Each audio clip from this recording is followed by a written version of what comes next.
Hello friends, എല്ലാവർക്കും പുതിയൊരു വീഡിയോയിലേക്ക് വീണ്ടും സ്വാഗതം. യുവതാരനിര മലയാള സിനിമയുടെ ചരിത്രം തിരുത്തിക്കുറിക്കുന്നതാണ് അടുത്തിടെയായി മലയാളികളും മറ്റു ഭാഷാ സിനിമ പ്രേമികളും കണ്ടുവരുന്നത്. താരമൂല്യമുള്ള നടന്മാർക്കും നടിമാർക്കും സൂപ്പർ താരങ്ങൾക്കും മാത്രമേ സിനിമ വിജയിപ്പിച്ചും കോടികൾ നേടാൻ കഴിയൂ എന്ന രീതി മാറി വരുന്നതാണ് ഇപ്പോൾ കാണുന്നത്. അതെ, ഇതിപ്പോൾ ന്യൂജൻ കാലം. അതിനൊക്കെ കാരണം ആകുന്നതും തുടക്കം കുറിച്ചതും പുത്തൻ യുവതാരങ്ങളായ നസ്ലിനും മമിതയും മാത്യു തോമസും അനശ്വരയുമാണ്. വളരെ കുറച്ച് സിനിമകൾ കൊണ്ടാണ് ഇവർ ഈ നേട്ടം കൈവരിച്ചത്.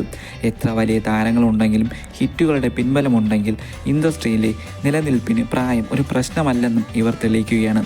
നസ്ലിനും മാത്യുവും മമിതയും അനശ്വരയും ഇവരൊക്കെ ഒരുമിച്ചും അങ്ങോട്ടും ഇങ്ങോട്ടും പല പല സിനിമകളിൽ ഉണ്ടെങ്കിലും ഇവർക്കൊക്കെ ഓരോരുത്തർക്കും അവരുടേതായ സ്റ്റാർ വാല്യൂ അവരുടെ കഴിവുകളിൽ തന്നെ നേടാനായിട്ടുണ്ട്. ഒറ്റയ്ക്കും പല വലിയ സിനിമകളുടെയും താരങ്ങളുടെയും മെയിൻ കഥാപാത്രങ്ങളുടെ പങ്കും വഹിച്ചിട്ടുണ്ട്. തമിഴിൽ ചെന്ന് മാത്യു ദളപതി വിജയുടെ ലിയോയിൽ വിജയുടെ മകനെ ആരും മറക്കില്ല. നസ്ലിനെയാണെങ്കിൽ ഹോം എന്ന സിനിമയിലും ജയറാമേട്ടൻ്റെ മകൾ എന്ന സിനിമയിലും ആരും മറക്കില്ല.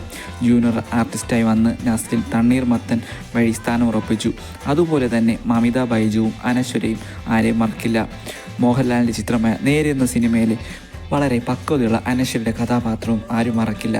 അനശ്വര ഒഴികെ ഇവരെല്ലാം ഒന്നിച്ച് പ്രേമലുവും ചിത്രത്തിലെ എല്ലാ താരങ്ങളെയും കേരളത്തിൽ മാത്രമല്ല, കേരളം വിട്ടും തൊട്ടടുത്ത് തമിഴ്നാട്ടിൽ മാത്രമല്ല അതിനപ്പുറം തെലുങ്കിലും ഹിന്ദിയിലും പ്രേക്ഷകർ ഇഷ്ടത്തോടെ സ്വീകരിക്കുകയും ബോക്സ് ഓഫീസ് കളക്ഷനുകൾ നേടുകയും ചെയ്തു.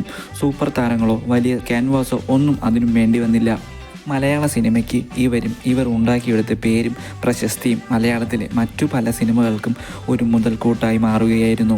പ്രേക്ഷകർ ഇവരുടെ ചിത്രങ്ങൾ ഇനിയും പ്രതീക്ഷിക്കുന്നു. എൻ്റെ വീഡിയോ അവസാനം വരെ കണ്ട എല്ലാവർക്കും നന്ദി. എൻ്റെ വീഡിയോ ചാനലും നിങ്ങൾക്ക് ഏതെങ്കിലും തരത്തിൽ ഉപകാരപ്രദമോ ഇഷ്ടമോ ആയെങ്കിൽ ദയവായി സബ്സ്ക്രൈബ് ചെയ്യുക.